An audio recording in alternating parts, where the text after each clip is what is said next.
Hey guys, welcome back. Today I'm going to be finishing up the Wheelhouse. I made a video for it back in November. I said I was going to do a part 2. Well, that's been a long time coming. My welder broke, other parts of the car were being fixed, well that wasn't working. But now that I got a new welder, I'm ready to finish up the Wheelhouse. So, I don't know if you can really see it, this board's in the way, but these welds are still here. I've still got a bit of a gap to go down the side too. And I'm going to hope to finish that today, grind them all down, paint them with some primer and maybe some Rust-Oleum so that it doesn't rust while I do the firewall and all the other parts of the car.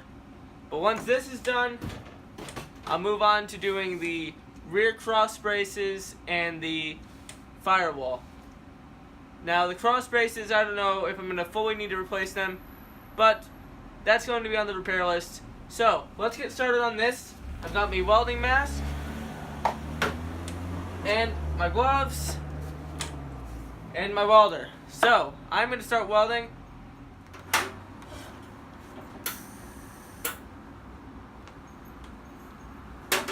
Now, when you're welding, you want to have a 1/4 inch of your wire out when you're doing your welds. And this glob of wire you want to get rid of. That usually means you have too little heat for the wire speed you're set at, so you either want to turn up the heat or turn down the speed.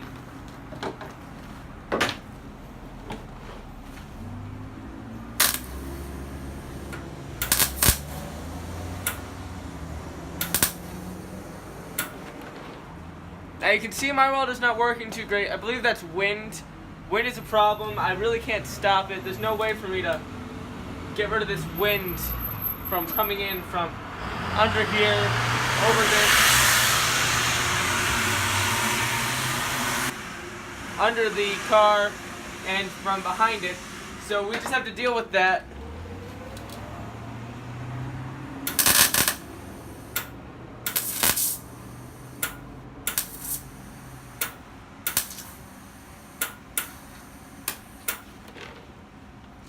You can see I've blown a hole. That might be the heat combined with the wire speed. The wire speed might be too much for the heat. It's not melting the wire fast enough, so it's blowing a hole. So I'll just adjust my settings. Normally I would do the adjustments on a scrapped piece of steel, but I do not have one of those at the moment, so I just have to go with it on this.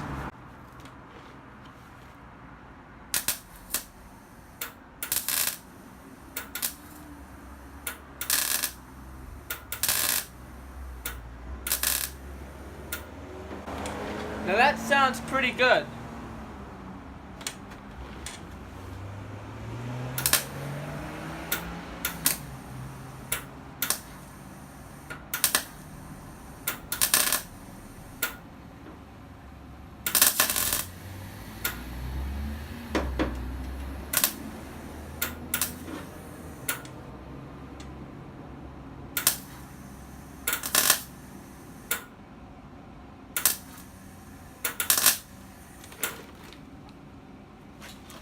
Now you can see the welds are very sooty. That is definitely a concern.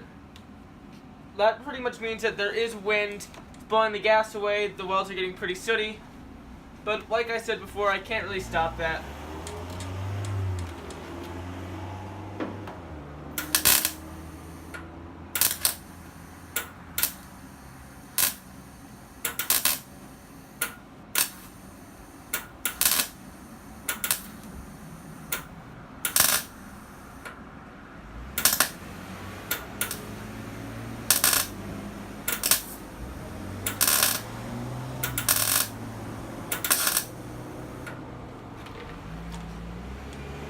Of course, once I grind these down, I'm going to have to go over it again, probably fill some pinholes, but as long as I get this filled up with weld right now, I should be pretty good.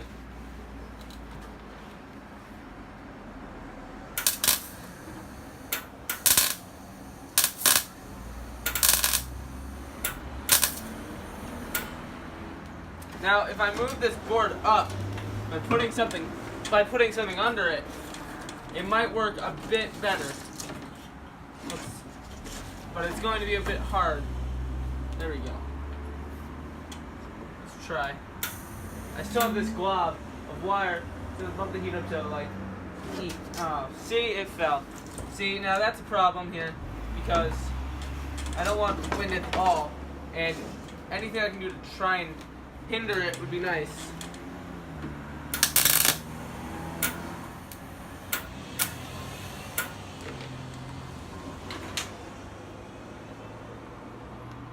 I'm going to finish up these welds and then show you how I'm going to finish them after that.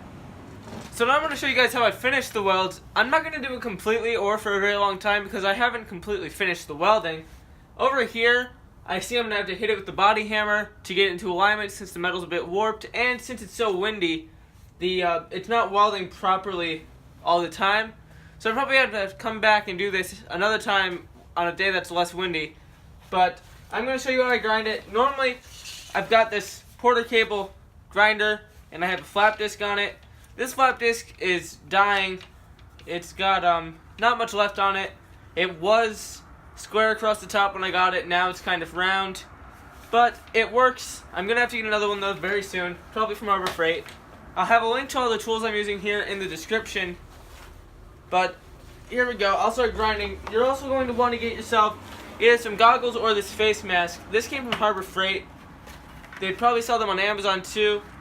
These are really helpful. I've had Dremel wheels break, cut-off wheels break, hits this, and not you, because it comes down, covers your face just like this. You won't get hit. You might get a few sparks up here, but you're not going to get anything too awful. But here's how I do this.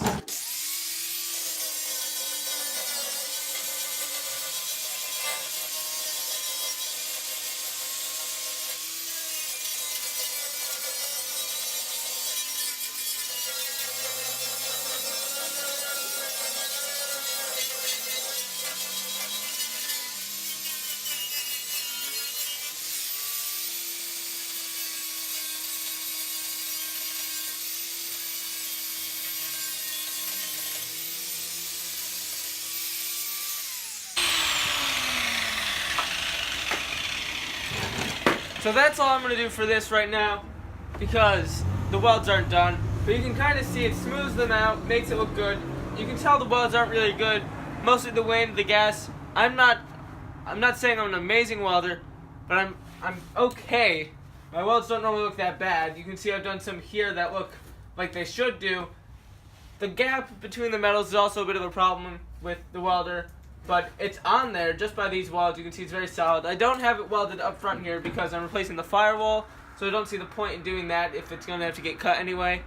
But you can see down here, very solid even with those poor welds.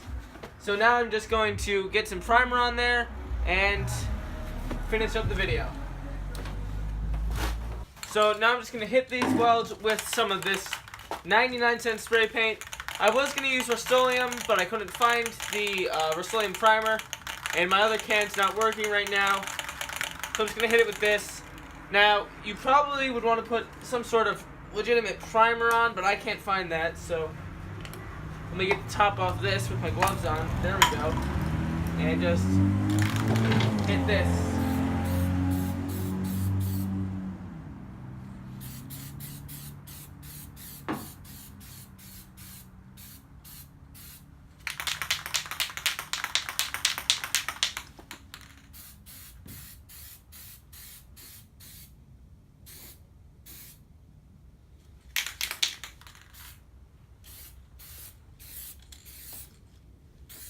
Alright, now I know I said I'm going to try to be preserving the paint on this car, but over here I've had to cut and weld in a new piece. So, you know, certain pieces like this where just down here I've had to repair it.